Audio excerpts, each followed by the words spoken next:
Well, if you liked Greenhorn Forest, you may very well enjoy Greenhorn Ruins. Yep, same to-do list. You can expect that for pretty much every level. But that's okay. It is still unique and fun, I suppose.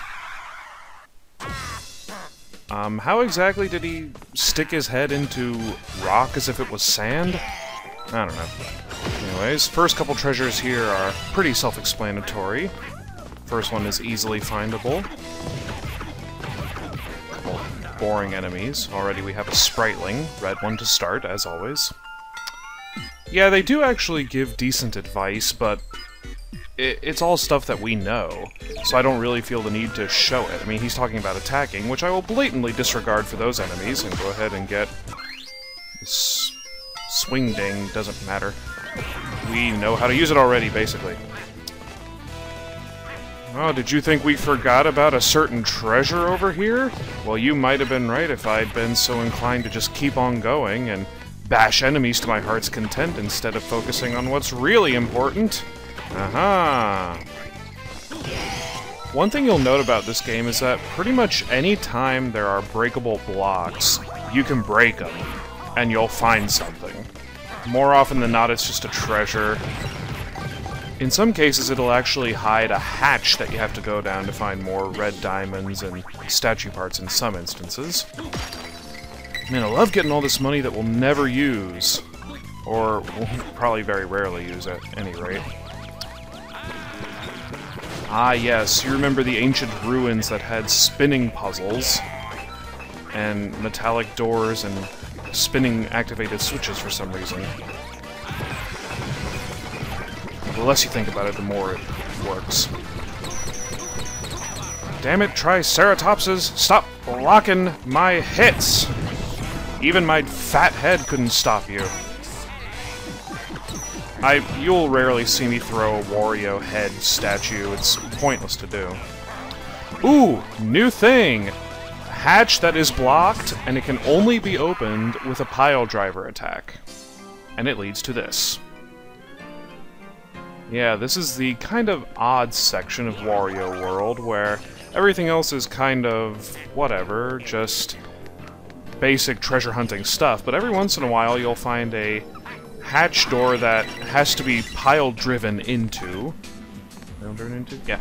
And the reason for that is because it hides a kind of puzzle-ish room like this. That's the first one. It's very short. You can't really expect too much from it, but they will get much more intricate, so never you fear. Ah yes, the glue globes. I mean, as if it wasn't straightforward enough what I was supposed to do, based on the footprints immediately beneath said globes. Basic snatch here. I keep finding it odd that we are able to clip through those so easily. But at the same time, I'm not complaining. Oops. Oh. So, thumbs up for not jumping when I should have the first time, or jumping too early the first time, and the not jumping happened the second time. But thankfully we were able to get a garlic from the chest. That will happen. Still don't quite get how garlic makes our hearts come back. It never gets old. Have a rougher day! Anyways, you remember our lime green colored chest. The switch was pretty much immediately beneath where we are. They tend to be in close proximity. Thought I would make that jump. In close proximity, even if it is based on being higher up or lower up from where the treasure chest location will be. Here we have an interesting little... It kind of looks like it would be a mini-boss, but it isn't really. It's actually called a Crystal Tower, and I can't imagine why it would be called that, right? Basically, the way we hurt it is by, as you can tell, using its minions against it, either by throwing, or, as you can tell, my preferred technique is pile driving right next to it. And it follows the golden rule of 3 times. And once that happens, we can pile drive it ourselves. I really Why I thought that would give me more than one coin. But, c'est la vie. They're not important still. And here we have old red mugs. They are similar to womps, except hardly, because they don't really attack you at all. You just use them as a bridge, basically. And there we inadvertently hit that switch. Thank you, enemy, for being semi-useful. Just gonna go back and grab that green chest now. Either way, going across the red mug or up here like we're doing, either way is pretty much the same time. I'm bothering with those enemies. Do not care. Teapot, always necessary. And now we can head back this one. I guess it would have been quicker to just go right over it, but whatevs. More glue globes and statue parts, always fun. It's almost hopping with the music there, that would have been funny. Ignoring that Triceratops for now, because we will... Ooh! Okay, I have not shown this before. We are in what I can only describe as the Nether Realm. It is inhabited by unicorns, and we have to get out of there. Yeah, that's basically it. The long explanation is that the longer you stay in the bottom of the level, if you fall off, the more the unicorns will want to attack you, and they can grab onto you and leech coins off of you, basically. Now, I'm sure you all know how valuable coins and gold to us are in this playthrough, so that is a terrible, horrible, no good, very bad thing to have happen to us. But I think we would be able to manage, even if it did.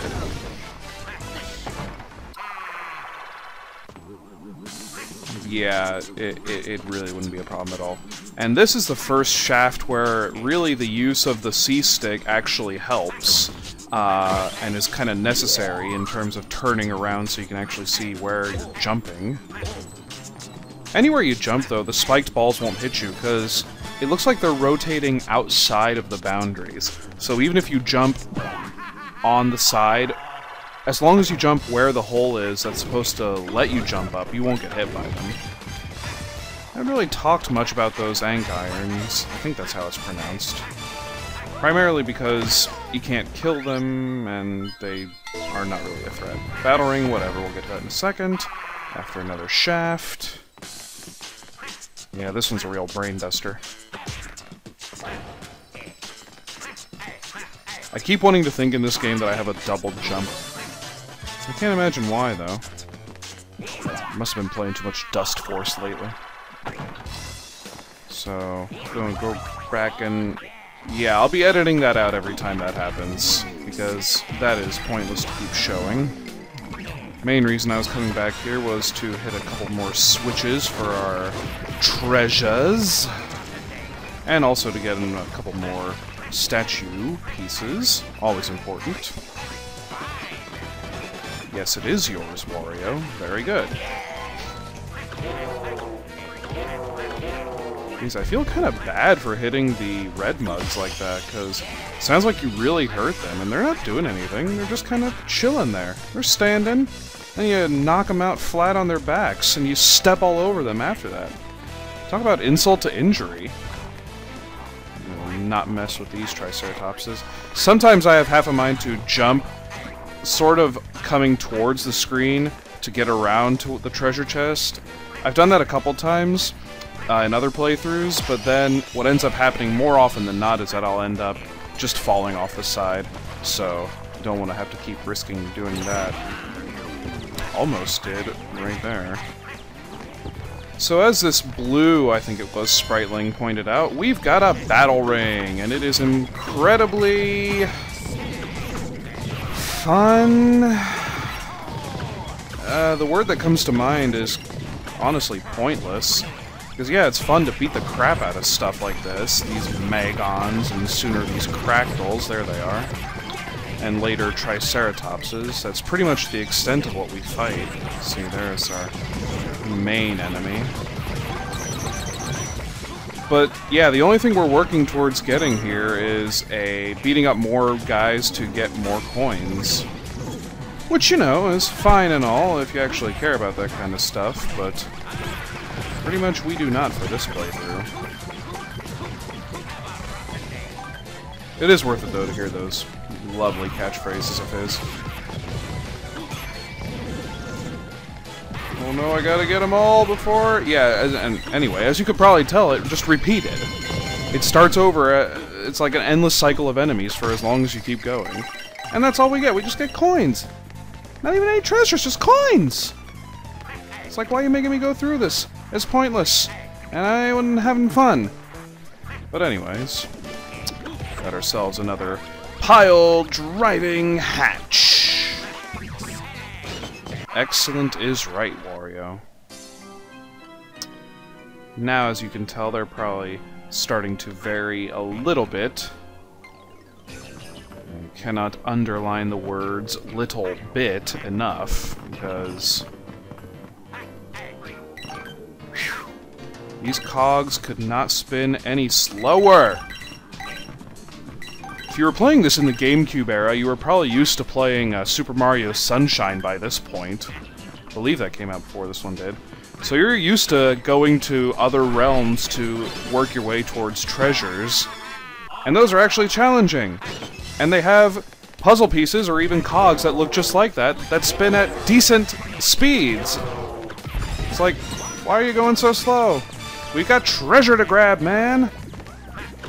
We've got chests to hit, we've got spritelings to free.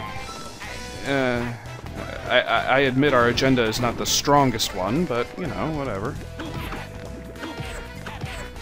I believe this next locked one is a little more fun and perhaps less forgiving. Ooh, actually, yes, this is. It may not seem to be the most intimidating challenge as of late, or yet. Up to this point, actually, it would be. Because here we have these cubes that go up and down, as opposed to just side to side. Can be a little interesting with perspective. You never know when you're going to miss a jump or something. Pretty much just like that! But never you fear. Kirby's Epic Yarn seemed to take inspiration from Wario World when they saw that when you fall off a level in one of these areas, you don't actually die. Nor do you even really take any damage. You're just like, yeah, okay, whatever. I'll try it again. It gets much worse later on in the longer levels, where you actually can be near the end and need to finish, only to, like, come short on one of the jumps and then fall down, and then you have to do the whole dang thing over again.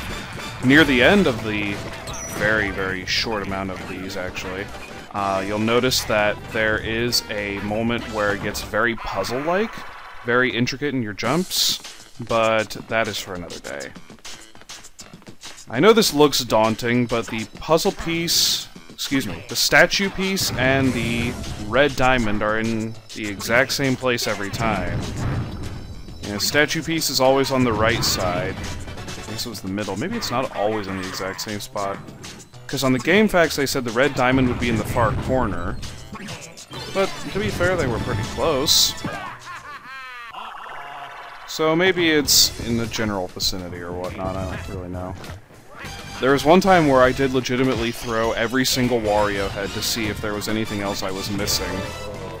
And spoiler alert, there is nothing else, literally. Last spriteling here. What do you have to say? Yeah, you say pretty much nothing, so thanks for that. And our last treasure here, along with our last hidden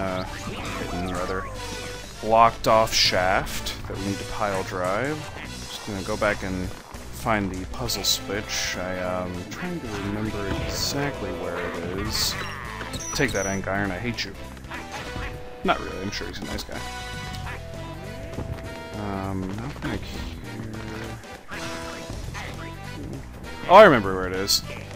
Yeah, it's right over here behind these.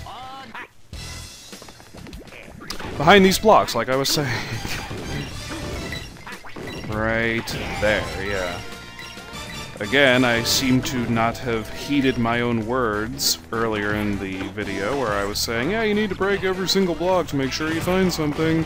And sure enough, I did not break every block to make sure I found everything.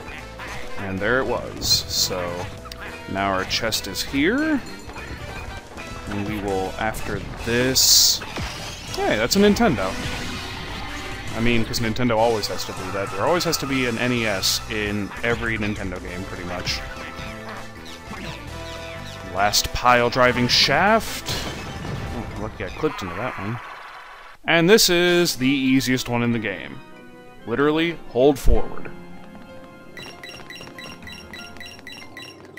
Gosh, that was hard! But now we have everything, and we are set to set the boss straight in his evil, conniving ways. Let me just make sure we have everything there, and we do. So who is our cough boss this time? Why, it's none other than the inspiration for Squizzard from Super Mario Galaxy 2! Yeah, I have no idea what this thing is. Looks like a kind of sand burrower that shoots out spiked balls? Yeah, not the most threatening thing. He'll just disappear underground for a time, and then you go to where he is and beat him up. 3 hits and that takes out one of his lives. He'll, of course, spin around in the middle. You want to stay away, logically so, from the center of the sand. Yeah, gotta admit, not the most threatening boss so far. Well, he hadn't had much competition, but... I mean, look at this. I can stand up here and he can never hit me. You'd think he'd practice a little harder firing those at a distance. 5 lives and he's down. Grab ourselves some coins and whatever. Like I said, not the most threatening boss in the world, but that will be in next segment. Maybe. Yeah, we beat a mediocre boss, whatever. Whew. Gotta get those coins, because they're gonna be really valuable, etc. Alright, we have officially 2 perfectly vein gold trophies and a full heart container now. All that's left for us to do in this Entertainment Central is the final boss, who's really not all that difficult in the first place? Question mark?